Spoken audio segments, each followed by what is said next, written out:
Ashgrove, a town steeped in shadows. Whispers followed you down its empty streets. Elias Grey was the source. A recluse, they said. I lived in the woods away from judging eyes. Elias was obsessed. He collected strange glass eyes, each one a different color, a different story. Townsfolk whispered of his experiments, of forbidden rituals, of souls trapped in glass. Then I vanished. Some say I died alone. Others claimed I was taken by something that watched from the woods. Something with eyes that glowed in the dark. The stories lingered, a chilling reminder. The eyes were always watching, waiting. Claire scoffed at the stories. Small towns, she thought, thrived on superstition. She was a city girl. Logic was her comfort. She arrived in Ashgrove seeking peace. A break from the city's clamour. The town felt different, heavy. The air was thick with unspoken fear. She rented a cabin at the edge of the woods. Its isolation appealed to her, a chance to be alone with her thoughts. The locals warned her. Stay out of the woods, they'd say, their eyes filled with worry. Claire dismissed their warnings. Just stories, she told herself. Nothing more. But doubt crept in. Ashgrove had a way of getting under your skin. The woods were silent, too silent. The sun struggled to penetrate the dense canopy. Claire walked deeper, drawn by a strange curiosity, a flash of colour, hidden amongst the trees. She pushed branches aside, her heart quickening. There, nestled in the roots, was a jar. Inside, a single glass eye. It seemed to stare right through her. Fear gripped Claire. This was no mere legend. She turned to leave, her breath catching in her throat. 2 points of light pierced the darkness. Watching her, she ran. Branches whipped at her face, the eyes followed, their glow unwavering. She burst from the trees, gasping for air. The eyes remained, burned into her memory. Sleep offered no escape.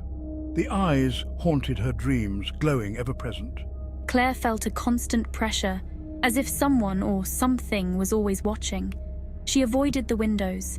Every shadow seemed to hold the eyes. Her reflection in the mirror startled her. Her own eyes seemed different, darker. The phone rang. She jumped, her heart pounding. It was just her neighbour checking in, but the fear lingered. It was taking root in her mind. Claire tried to rationalize, to explain away the fear. But Ashgrove had a way of blurring the lines between reality and nightmare. The townsfolk knew. They had seen it in her eyes. The fear, the recognition.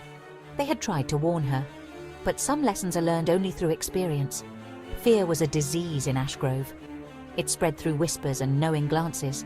They had all seen the eyes, felt their gaze, but nobody spoke of it openly. Some said it was Elias Grey's spirit, seeking revenge. Others believed it was something older, something that had always lurked in the woods, preying on fear. The eyes united them, in their shared terror, their silent pact to never speak of what they had seen. Claire couldn't hide forever. The fear was consuming her. She had to confront it, had to see what lurked in the darkness. Armed with a flashlight and a flicker of resolve, she returned to the woods. The air was heavy, oppressive. The trees seemed to press in on her.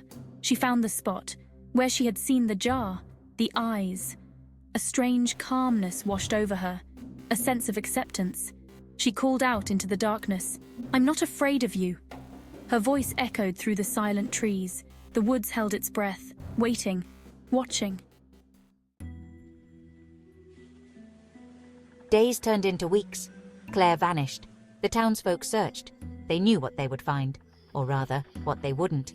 Her cabin stood empty, the door ajar. Inside, her belongings lay untouched. But something was different. The air was heavy, charged. A single jar sat on the table. Inside, a glass eye stared back at them.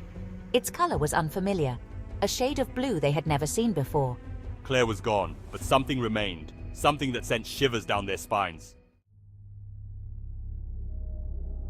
The town whispered. The legend of Elias Grey took on a new life, a new victim. Claire's disappearance wasn't a mystery. It was a confirmation. The eyes chose their victims carefully. They sought out those who doubted, those who dared to enter their domain. Claire's transformation, they said, was gradual. It started with the fear, then the fascination, finally the acceptance. The eyes became all she knew.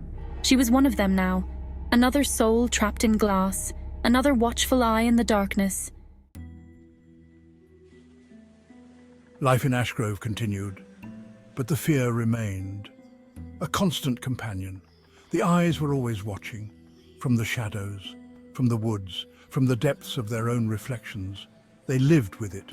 The knowledge that something dark and hungry lurked just beyond their sight. Something that craved fear, that fed on doubt. The legend of Elias Grey lived on, a cautionary tale whispered from generation to generation, a reminder of the price of curiosity, of the power of the unseen. The eyes were always watching, waiting. Ashgrove, a town forever marked by the unseen, its beauty tainted by the lurking darkness. The eyes were its legacy, a chilling reminder of the fragility of sanity. The woods held their secrets close, whispering on the wind. The eyes watched from the trees, their silent gaze a promise, a threat. They were always there, and they were always hungry. The eyes never close.